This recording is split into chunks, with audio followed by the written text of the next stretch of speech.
Hello, everyone, and welcome to yet another episode of MUN Talks podcast powered by Manas Across Borders. I'm your beloved host, Soumya Arora, and today we have the absolute pleasure of speaking with inspiring Elie Gharios. Elie has over a decade of experience in Model United Nations, having participated and organized decades of work that he's put in all around the world, from New York to Nepal to Lebanon and Italy. He served in roles spanning from delegate to chair and secretary general, but that's not all. His intensive involvement in the Rotaract Club as president and more is not only commendable but extremely inspirational. Currently, Elie is the District Rotaract Representative of District 2452 for the Rotary Year of 2024-25, combining his love for leadership, diplomacy, and youth empowerment with hands-on community work. Thank you so much for joining us, Elie. And just to start, can you tell us a little bit about what initially inspired you to join Model UN and what kept you engaged through all these years? First of all, hello, and thank you so much for calling me to be here today. It's so exciting to always be in connection with the World MUN Day and model MUNers across borders. Yes, so as you mentioned, it has been a long journey, and hopefully it will be a continuing one. I've been engaged in MUN since let's say 2014, if I remember correctly. So it's been almost 10 years. And to be very honest with you, I started out in school when I was back in school. And it was something that I was always interested in, knowing more about politics, knowing more about international relations, how things are done, how the UN works. But I didn't know everything that I knew now. And well, had I known that, I would have been even more involved. But I just out and tried out for like one of the MUN conferences in our country, and it just happened. And when I went there and I saw everything that was going on, and all of the um, ideas that were brought up, and all of the inspiration that we knew that we could be a part of, and the change that we could do, this is what kept me going, and always pushed me to at least organize or take part of in those types of conferences, because what I learned and the development that I was able to do was because of those conferences, which pushed me to at least give back to whoever needed that at the same time. That is definitely really true. I feel like a lot of conferences that, the major organizers now, we've all started in school. And I feel like that's such a good opportunity for us to learn and grow and stick back to the roots that we have. And that's incredible to know about the long journey that you have. But just to dig a little bit more about, so you've had roles as from delegate to secretary general, you've also been organizing conferences. So, what have been some of the biggest lessons that you have learned along the way, and like in all the different streams of involvement that you've been in? So in each different, let's say, position or role, I've had the chance to take a part of, was a lesson that was actually very invaluable for me in my life, on a personal level, or on a career level, or on an MUN or Rotaract level. But I would say the things that I would like I would say that these are the most important things that I've learned, were the fact that first of all, communication always resolves everything. So whenever there's something that you need to communicate with the other person, you need to understand their let's say, way of understanding things. So make sure that there are no barriers in terms of language or any other thing. And preparing is always important. There's something that they used to tell us, which is failing to prepare is preparing to fail. So this is something that I also live by. Um, the another thing is that there's always a solution for everything, and this solution can be beneficial for both sides.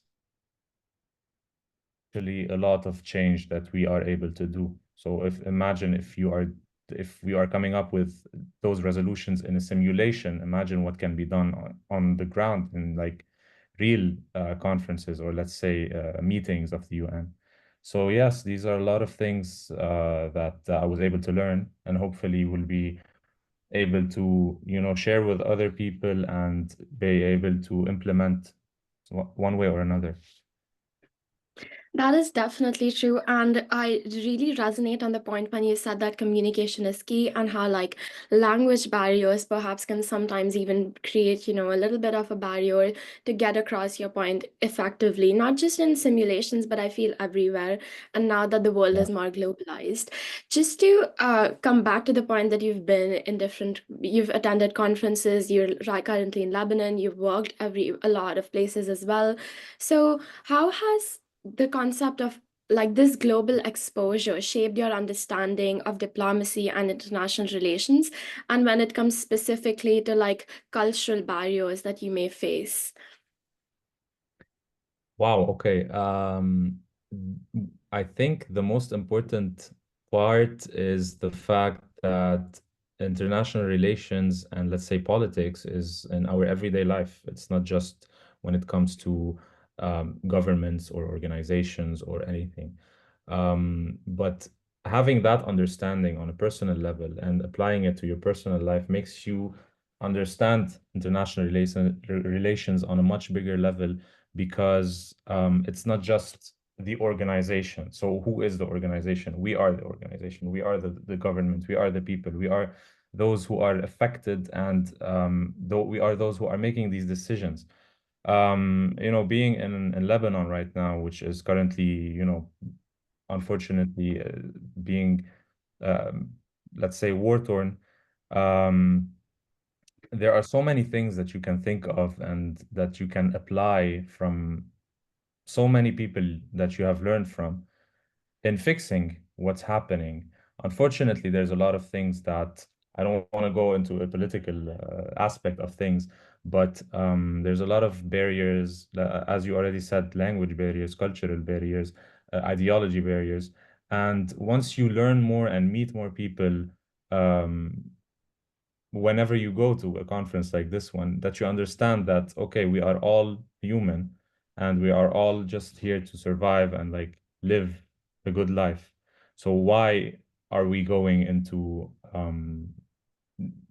these things that I personally believe are not worth the fight or not worth losing innocent lives? So yes, it has, I mean, maybe I strayed a bit off point and off topic. No, This is the thing that comes to mind when it comes to um, you know, international relations and yeah. diplomacy and all of that. I definitely think that you did not stray off the point because that is true. Like, we're here today to discuss the practical implications and applications of these concepts that we might learn as simulations, but it is real life.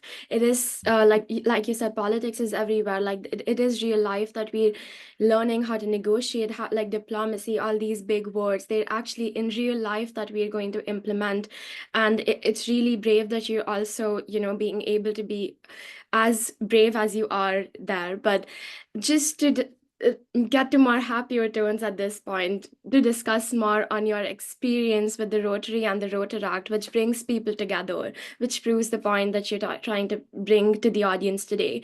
So, would you like to explain to our listeners and the audience the concept of Rotary and and Rotaract for our listeners? And because you are currently the District Rotaract Representative, so we would love to hear a little bit about that. Definitely. So, Rotary is one of the oldest service organizations in the world. It started in 1905. A group of four people decided to, so they were living in Chicago and Illinois. They decided that there's a lot of, crime, a lot of misfortune in the community, and decided to create a small, let's say, movement in which they would be helping people in their communities. And then little by little, it started growing. Today, we are 1.4 Rotarians and Rotaractors. We like to call ourselves people of action. And in, let's say, from 1905 until 1968, it was just executive people who are, advanced in their careers, who are, let's say, above 35, 40 years old. And then they decided that, well, there's a lot of youth in the community that is also actually wanting to help and able to help. So they created something called Rotaract, which is Rotary in Action, Mhm. for people aged 18 to 30. And that was prior to 2019. In 2019, they did something called Elevating Rotaract, in which Rotaract became a type of membership in the Rotary rather than just being a Rotary Club partner. And they removed the age limit, so it became 18 and above. So Okay, technically, it is a youth organization now. Um, and what we do is community service. We do international, understanding with different countries. Our district is made up of 9 countries, which is, I think, a very diverse district in the world. absolutely.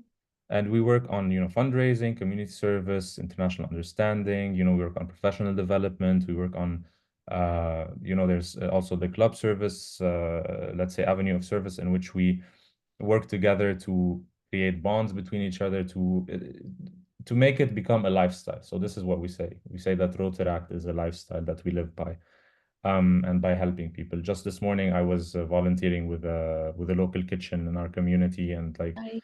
uh, putting together meals for the displaced people in Lebanon due to the war. So this Mm-hmm. is what we do. We've been at it for I've been part of the organization for almost 8 years as well. Oh And my by God. the way, Rotary is one of the non-voting members in the UN, and they were a part of helping the UN come That's to life. incredible. So yeah, we also I was introduced to Rotaract through MUN, which is like it's a full circle moment for me. Oh, that is so true. I love how your passion for youth environment shines through both MUN and Rotaract, and I feel like that's so important to understand how like these, like you're saying that you are organizing all these very the community service events that you're organizing and that you're a part of. It's so fulfilling, and I feel like Rotaract gives you and other youth who don't have the ability to organize or maybe are still trying to become a leader to get involved and then to pursue these aspects of how they can make their life more fulfilling. And Mhm. you mentioned a few projects there, and like it's very diverse, I must say, and very very interesting. But is there any project that's very close to your heart, or that's something that you like to share with us that has really brought you a lot of fulfillment, or you think has just been very interesting for you to work on? Uh, Actually, there are so many. I can't choose just one. That's good. But as unfortunately our district and the geographical area in which the countries that are part of our district is in has every year has a different problem and an issue, and mostly Lebanon. So every year we've had the opportunity to help the community even more. So back when I was a president, there was the economic crisis. Before that, there was the port explosion in Beirut. Before that, there was COVID. Now there's the war. So each and every year we have a specific like big project that we work on besides the other clubs that are like the smaller clubs that are working on their own community service projects. I can name countless projects that we've done. So we've rehabilitated one of the hospitals that was affected during the blast. That was, after the port explosion. After COVID, we were able to provide beds, hospital beds for the people who, or the hospital who did not have enough beds to, receive patients. During the economic crisis, we were working on, let's say, sessions that would spread financial literacy even more. So these are the type of things that we do, but we focus as much as we can on more sustainable projects, more sustainable ideas, and we focus on 7 areas of focus, which are Rotary's areas of focus. Some of which are the environment, maternal and child health, education, peace and conflict resolution. So these are the main focus that we work on, and we have the part that is also a bit more lighter, a bit more fun, where we go out as a club, as friends, just to, strengthen the bond between us, to recruit new people, new volunteers who are interested in doing these types of things. Absolutely. I definitely resonate with the point where you mentioned that, like, the big projects that you do obviously bring you fulfillment, but what's also important to you is the friendships that you create and the bonding. Because I feel like when it comes to volunteer roles, what really keeps people coming back and helping these by people is the people that you work with. Like, Yeah. under your leadership, I'm sure that if you've run so many brilliant projects with the help of your peers, like, it must be absolutely wonderful to work with you and to have known you right now. I definitely, like, that's very commendable. I am so happy to have been a part of your experience by just listening to you, and I'm sure our audience will also really benefit from such an experience and get inspired. Just on that note, my second question, I mean, not my second, but my further question relates to how so you mentioned how now the Rotary has made it from 18 plus onwards, which is great. However, just to emphasize a little on youth involvement, how do you think that involvement both in MUN and Rotaract by the youth can benefit them in, like, you know, diplomacy and global decision making? How can they be a part of that? Like you said, it's our like our government, we are the organization. So how do you think that the what key aspects do you think young people can accept from these experiences and then utilize to become a part of the bigger dynamic? Okay, so there's a lot to learn. There's always something that you need to learn to become better at what you do.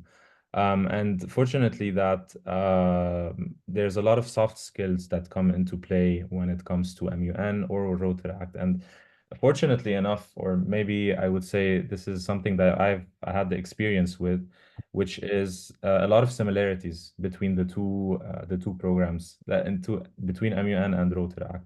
MUN, okay, obviously is more of into coming up with ideas, writing resolutions, thinking what how to improve a living situation of people or anything. And when it comes to Rotaract, it's more on the ground, but they both complete each other. So when you learn these skills that you can't learn anywhere else is where you become aware of what is happening around you and what is needed around you in the community to improve it, to make it better when it comes to let's say policy making or when it comes to being on the ground with the people. So Yeah. both complete each other and they both are a place to learn how to continue with your mission or your journey in that sense. There's a lot to learn, there's a lot to see, and a lot of people to meet and to build a network. So also you're building a network between both organizations that can help you in either one. So this is a great way to also, gain and grow as much as you can. Absolutely. I definitely love the perspective on how you mentioned that, like, both act in, like, they both like different parts of a bigger picture. Like, I Exactly. definitely agree on the point where, like, in MUNs, we more like, we see a problem, we learn problem solving, we learn diplomacy, we learn networking. And so that's the practice round. And then in the Rotary, we actually do it in person. That's actually a very good perspective. And I think that I will think about that a lot. And also, I feel like the young people that are watching this, I feel like they'll definitely be motivated to understand, because oftentimes we look at co-curriculars and we feel, okay, let me add that to my CV. But that's just not the point of all these, Or having done MUNs and all these different kinds of volunteer roles myself, I feel like that's such a small incentive to it's the tip of the iceberg. There's so much more to learn, and then the fulfillment that you get, just the happiness of being a part of something more than just your daily lives. I feel like that's definitely so true. And 100%. finally, sorry, go on. Yeah. Yeah, I'm saying 100%. I agree with what you just said completely. I'm so happy. Like there's like more and more young people who are thinking the same way because, we need to shift our mindset from the previous generation to the incoming one because obviously it's not going anywhere and it's not fixing anything. So I'm happy absolutely. with the mindset of the youth people, of the No, that is absolutely amazing. And just And like I've such a brilliant session with you, Elie. Like love to hear all your views. Just on a final note, just wanted to ask you, as someone who's been so deeply involved in leadership, international understanding, what is your what are two pieces of advice that you'd like to give our young listeners? Like we've already spoken about, a lot of advice can be, extracted from that. But if you had to just say two things to them, what would it be? Oh, okay. So I believe that we do not have enough youth or young people in places of change.